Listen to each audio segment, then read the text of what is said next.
All right, so me and Albelis were just digging through the International Building Code and the International Residential Code. And we came to somewhat, I would say, a conclusion. Conclusion number one is that the International Residential Code gives you the option of being sprinkle or non-sprinkle, but you don't have to be. But if you're not a sprinkle, you have townhouses or any sort of next to each other houses will need to have, if a sprinkle, a 1 hour separation, if not a sprinkle, a 2 hour separation between the two. That's clear, right?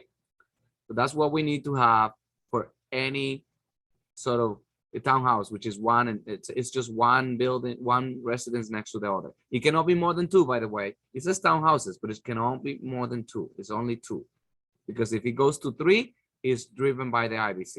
So let's go to the IBC. So the IBC, this problem began with the idea that if we change occupancy on a building, that, let's say it's a mixed use building, and we change occupancy of one business use of the office to a residential use, then it has to comply with Chapter 9, and then it has to comply with the International Building Code. National Building Code comes up and tells us right here that, okay, residential uses need to be separated by fire partitions, which shall be 1 hour rated, and residential uses, according to the IBC, meaning more than 2 families, shall all be sprinkled. Period. Is that clear, Albelis? Are we all clear on that? I think we are. All right. Do not get misled by table 508.4, because table 508.4 says fire separations between occupancies.